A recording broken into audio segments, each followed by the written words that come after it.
प्राणिक हिलिंगमध्ये आपण वेगवेगळ्या प्रकारच्या लेवल्स पाहतो। आज आपण ह्या व्हिडिओच्या माध्यमातून ह्या कुठल्या लेवल्स आहेत त्यांची माहिती घेणार आहोत। बेसिकली प्राणिक हिलिंग शिकल्यानंतर ग्रँड मास्टर होईपर्यंत 7 लेवल सांगितले आहेत। पहिली लेवल आहे त्याला म्हणतात असोसिएट प्राणिक हिलर। हा असा प्राणिक हिलर आहे जो एलिमेंटरी आणि इंटरमिजिएट लेवलवरच्या हिलिंग्स करतो आणि कुठल्याही प्रकारच्या किरकोळ किंवा मध्यम गंभीर आजाराला तो इफेक्टिव्हली हील करू शकतो।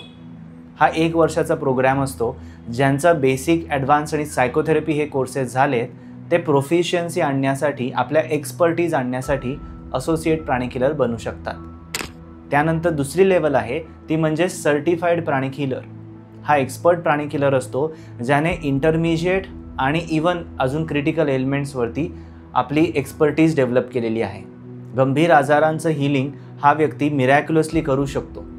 त्याच्या पुढची लेवल आहे सर्टिफाईड प्राणिक सायकोथेरपिस्ट। हा असा हिलर असतो की ज्याने सायकोथेरपीच्या केसेस खूप इफेक्टिव्हली सॉल्व्ह केलेले आहेत। वेगवेगळ्या प्रकारचे आजार असतात जसं की सामान्य किरकोळ स्ट्रेसपासून ते वेगवेगळ्या प्रकारचे ॲडिक्शन्स, वेगवेगळ्या प्रकारच्या OCDsपासून ते सुसायडल टेंडन्सीजपर्यंत असे गंभीर आजार जो सायकोथेरपिस्ट हील करतो तो असतो सर्टिफाईड प्राणिक सायकोथेरपिस्ट। त्याच्या पुढची लेवल आहे सर्टिफाईड सीनियर प्राणिक हिलर। ही अशी व्यक्ती असते की ज्याला अनेक वर्षांचा मिरॅक्युलस हिलिंग करण्याचा अनुभव आहे। ह्या पुढची लेवल आहे सर्टिफाईड असिस्टंट मास्टर प्राणिक हिलर।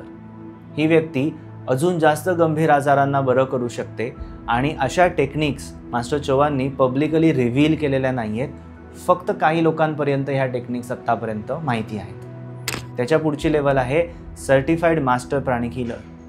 प्राणिक हिलिंगच्या जगात आत्तापर्यंत 8 असे मास्टर प्राणिक हिलर्स आहेत की जे जगभरात प्राणिक हिलिंगचं काम करत आहेत आणि फक्त ते 8च लोक आहेत की जे ह्या प्रकारच्या हिलिंग्स करतात आणि त्या लेवलला पोचलेले आहेत। फायनली जी सगळ्यात टॉपमोस्ट लेवल आहे ज्याला आपण म्हणतो ग्रँड मास्टर प्राणिक हिलर। हा असा हिलर असतो जो कुठलीही गंभीर केस 1 किंवा 2 हिलिंग सेशन्समध्ये रिकवर करू शकतो जर पेशंट रिसेप्टिव्ह असेल आणि ती व्यक्ती कार्मिकली एंटायटल असेल तर। अशा केसेसना हील करणारा असतो ग्रँड मास्टर प्राणिक हिलर।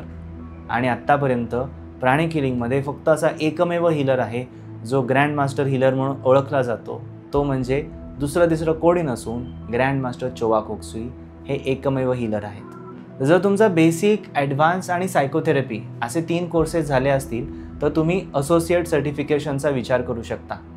ह्या प्रोग्रॅममुळे आपल्या हिलिंग्समध्ये अजून एक प्रकारची गुणवत्ता येणार आहे, क्वालिटी येणार आहे आणि आपण एक एक्सपर्ट हिलर बनू शकतो।